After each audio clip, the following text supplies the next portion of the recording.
네, 오늘은 사회문화 3번입니다. 이번에는 계속 영상을 올리고 있긴 한데요. 저도 이걸 하면서 글을 처음 보는 겁니다. 읽으면서 끊어읽기를 하고 그다음에 뭐에 대한 얘기를 하고 있는지, 그리고 글의 흐름을 놓치지 않고 보는 거, 이런 것들을 좀 계속 얘기하고 있습니다. 동그라미, 빗금 이런 거 계속 얘기를 하고 있는데요. 보시면서 어떻게 하는지 참고가 되셨으면 좋겠습니다. 그러면은 글을 읽어 보겠습니다. 넓은 의미에서 특허권이란 발명에 대해 부여하는 권리로 해당 정보의 소유자 이외에는 해당 정보를 사용할 수 없도록 하는 독점적, 배타적 권리를 말한다. 특허권은, 자, 그러면 이 뒤에 나오는 얘기가 특허권에 관한 얘기긴 해요. 둘 다 특허권에서 얘기하고, 특허권은 이렇게 나오죠. 그런데 해당 정보를 특허로 출원하니 특허청의 심사를 통해 획득할 수 있으며, 이거는 특허권이 뭐냐가 아니고 특허권을 어떻게 획득하는 방법에 대한 얘기죠. 끊습니다. 이렇게 특허권의 개념이고요. 여기는 획득 방법.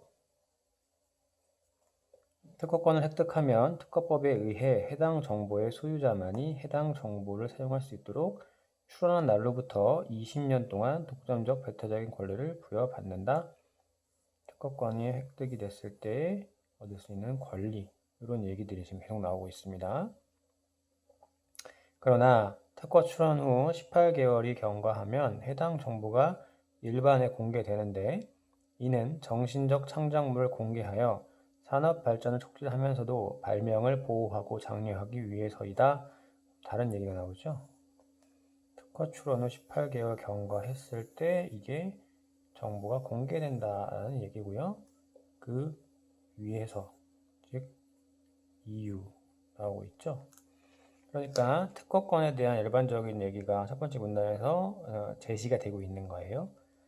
특허권 소유자는 나중에 동일한 정보를 독자적으로 획득한 제3자에 대해서도 특허권을 행사할 수 있으며, 해당 특허가 무효가 되지 않는 한 법이 보호하는 기간 동안 발명에 투자한 자금을 회수할 수 있다.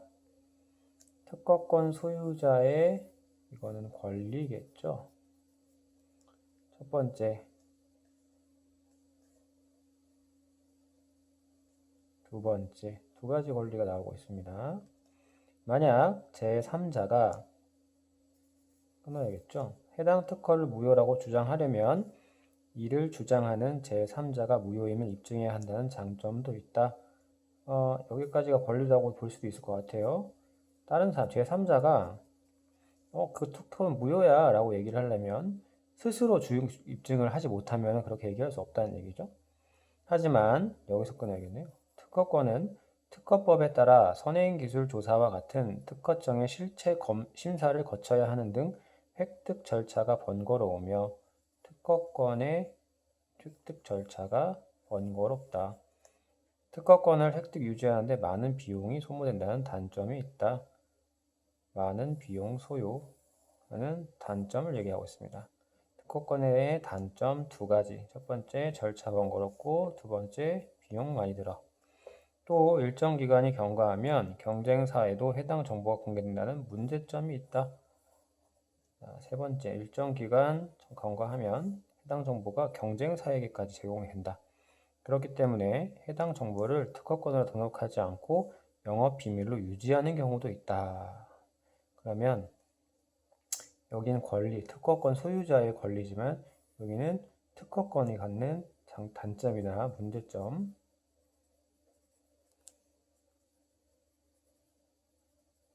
이런 것들을 다루고 있습니다. 자, 지금 그러니까 여기서는 끊는 게 아니고요.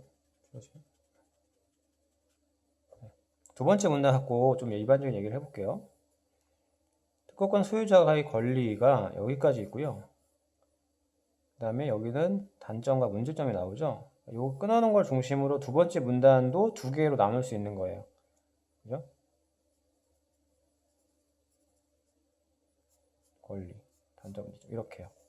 이런 것들을 읽으면서 표시를 한다는 거는 끊어가면서, 그러니까 이 내용과 이 내용이 다른 내용이라는 걸 자기 머릿속에 집어넣고 다음으로 넘어가는 거죠. 자, 세 번째 문단 갑니다. 영업비밀이란 영업비밀보호법상 여기 영업비밀로 유지하는 경우가 있는데 여기 영업비밀 얘기 나오죠. 이렇게 이어지는 겁니다. 영업비밀보호법상 공공연히 알려져 있지 않고 독립된 경제적 가치를 가지는 것으로서 합리적인 노력에 의해 비밀로 유지된 생산 방법, 판매 방법, 그 밖에 영업활동에 유용한 기술 또는 경영상의 정보를 말한다. 여기에는 기업이 경쟁에서 우위를 확보하기 위해 스스로 개발하고 비밀로 보유한 제조 공정이나 방법뿐만 아니라 마케팅 전략, 고객 리스트, 기본 계획 등도 포괄된다. 영업 비밀의 개념이 나와 있고요. 여기 뒤에는 포괄된다라고 하면서 어떤 것들이 영업 비밀에 포함이 되는지 이런 거를 이제 범위라고 해볼 수 있겠습니다. 이런 단어들을 많이 떠올리고 또 공부하는 게 중요하다고 말씀드렸습니다. 이 말을 떠올릴 수 있다면 이 내용이 한 번에 싸잡혀서 머릿속에 기억이 되겠지만 그렇지 않으면 이 내용 전체를 머릿속에 담아야 되는 인지적 부담이 생기게 되는 거지요. 영업비밀의 보호는 이렇게 해서 영업비밀의 보호는 여기는 영업비밀의 보호에 대한 얘기하고 있습니다. 자, 여기 동그라미 친 것들을 보세요. 영업비밀 포괄 말한다는 동그라미 칠 수 없으니까 여기 개념 영업비밀의 개념과 영업비밀의 범위 그리고 영업비밀의 보호에 대해 얘기하고 있죠. 요거를 따로 정리한다고 치면 영업비밀의 개념, 영업비밀의 범위 그리고 영업비밀의 보호에 대해서 세 가지에 대해서 얘기하고 있구나 이렇게 좀 되는 거죠. 윗금이 두 개 있으니까 이렇게 정리해 나가면서 여기까지부터 여기까지 여기서부터 여기까지 여기서부터 여기까지 자 영업비밀의 보호 방식이 나오고 있구나 이렇게 정리를 하시면서 글을 읽는 연습을 좀 하시면 이게 하다 보면은 이제 되게 머릿속에 그려지면서 도움이 좀 많이 됩니다. 해당 정보를 산업 스파이나 부당 스카우트 등을 통해 부정하게 취득하거나 부정하게 취득한 영업비밀을 사용 또는 공개한 행위들을 법적으로 규제하는 방식으로 이루어진다. 이거 기억하시면 되겠네요. 다음 문단 넘어갈게요. 해당 정보가 영업비밀로 보호받기 위해서는 해당 정보가 영업비밀로 보호받는 방법을 얘기해주고 있는 거죠. 비공지성, 경제적 유용성, 비밀 관리성을 갖추어야 한다. 자, 방법이나 조건이라고 볼 수 있겠는데 첫 번째, 두 번째, 세 번째 나왔습니다. 여기까지가 일반적인 문장이에요. 왜냐하면 비공지성은 이렇게 나오죠.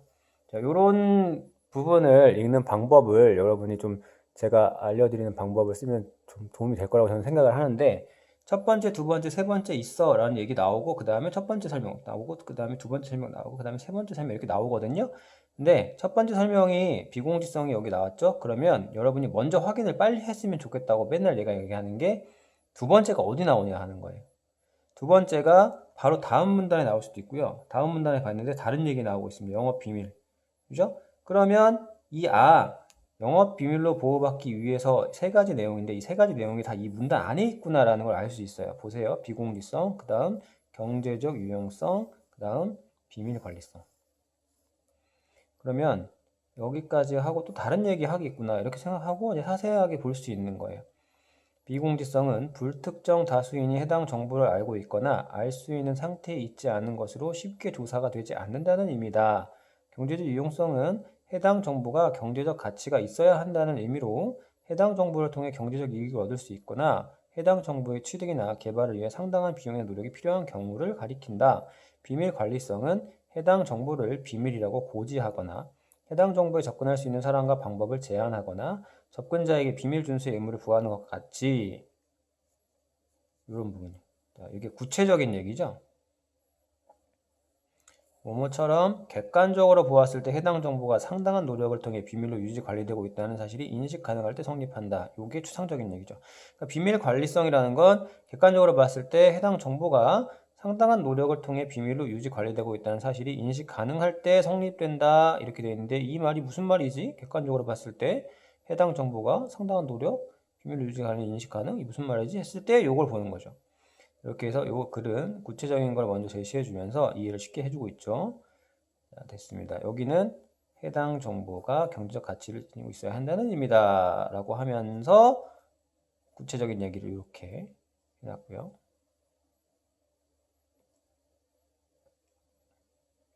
됐습니다. 그래서 비공개성, 경제유용성, 비밀관리성을 영업비밀로 보호하기 위한 조건으로 제시하고 있습니다. 그 다음 영업비밀은 해당 정보에 대한 비밀을 유지하는 한 언제까지라도 소유자만이 사용할 수 있다. 영업비밀을 사용할 수 있는 자는 소유자만이야. 하지만 제3자가 독자적으로 동일한 영업비밀을 취득하게 된다면 해당 정보의 사용을 제한할 수 없다. 이는 제3자가 시중에 판매되고 있는 제품을 분석하여 영업비밀을 취득하게 된 경우에도 마찬가지다. 또 영업비밀은 영업비밀의 성립 조건 중 하나인 비밀 관리성을 유지하는 것이 쉽지 않다. 자, 그럼 영업비밀을 원래는 소유자만이 사용할 수 있다는 특징이 있습니다. 영업비밀의 특징, 소유자만. 그런데 예외가 있다. 이렇게 정리를 해볼까요? 제3자도 가능해. 언제? 독자적으로 동일한 영업비밀을 취득했다. 그죠? 그 다음 영업비밀은 영업비밀의 성립 요건 중 하나인 비밀관리성 유지하는 것이 쉽지 않다. 비밀관리성 유지가 어려워. 근로자의 입장에서도 근로자가 개발한 정보를 소속 기업이 영업비밀로 취급하는 경우에는 보상을 누리지 못하고 비밀 유지 의무만을 부담하게 되어 근로자의 이익이 전제되는 문제점이 있을 수 있다. 그러면 영업비밀에 대한 특징 두 번째는 비밀 관리성. 유지가 어려워. 그리고 근로자의 경우는 관련한 문제가 있을 수 있어. 이렇게 됐습니다. 영업비밀이라는 게 이러한 특성을 지닌다. 자, 최근 영업비밀보호법은 해당 정보가 비밀로 관리되고 있지만 비밀 관리성의 수준에 대해 묻지 않는다는 취지로 완화되어 개정되었다. 이렇게 되어 있습니다. 그럼 마지막 부분은 최근에 영업비밀보호법이 개정되었다라는 얘기를 해주고 있어요. 어떻게 개정됐나? 비밀 관리성의 수준에 대해 묻지 않는다. 이게 무슨 말일까? 어렵네요. 자, 계속 이 문단에서 읽어봐야 이해가 되겠죠? 이는 실무상 해당 정보의 소유자가 비밀 관리에 기울인 노력의 정도를 구분하는 것이 어려우며 중소기업의 경우 현실적으로 비밀 관리를 위한 충분한 인력과 시설 등을 갖추기 어렵다는 점을 감안한 것이다. 자, 첫 번째, 두 번째, 요 1과 2의 이유로 혹은 이러한 배경에서 개정되었다. 그죠? 개정의 이유나 배경을 두 가지로 다루고 있습니다. 비밀 관리를 얼마나 하고 있느냐를 따지지 않는다는 거로 보입니다. 비밀이라면 관리만 되고 있으면은 비밀 관리를 철저히 하든 좀 덜 하든 그거는 괜찮아. 왜? 첫 번째 이유, 두 번째 이유 때문에. 이런 얘기인 것 같아요. 자, 비밀 관리는 영업 비밀 소유자의 경제력에 영향을 받을 수밖에 없으므로 그 정도를 획일적으로 적용할 경우 중소기업의 영업비밀은 보호받지 못하게 될 우려가 있어 중소기업의 경쟁력을 약화시키는 결과를 낳을 수 있다. 이것도 개정과 관련된 뭔가 배경이나 이유가 되는 것 같아요. 또한 영업비밀의 인정 요건을 엄격하게 정할수록 영업비밀로 보호받지 못하는 정보들이 증가시키거나 영업비밀을 부당하게 취득한 경우가 있다 하더라도 처벌하기 어렵게 하는 부작용을 발생시킬 수 있다. 자, 이게 네 번째입니다. 자, 이 개정과 관련된 여기 1번과 2번만 봤었는데 3번하고 4번도 마찬가지예요. 개정의 이유나 배경 정도가 되겠습니다. 이 개정을 이해해야 돼요. 어떤 개정이야?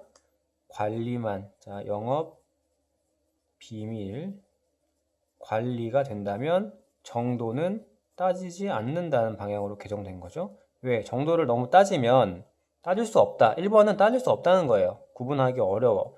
2번은 현실적으로 중소기업은 어려워. 해서 3번과 4번 내용이 그 밑에 들어가는 거죠. 중소기업은 영업비율이 보호하지 못하게 될 우려가 있다. 또 2번하고 3번이 이제 묶여 있는 것 같고 4번. 자, 그래서 이렇게 끊고 이렇게 끊어야 되겠습니다. 그래서 본문을 다 읽었습니다.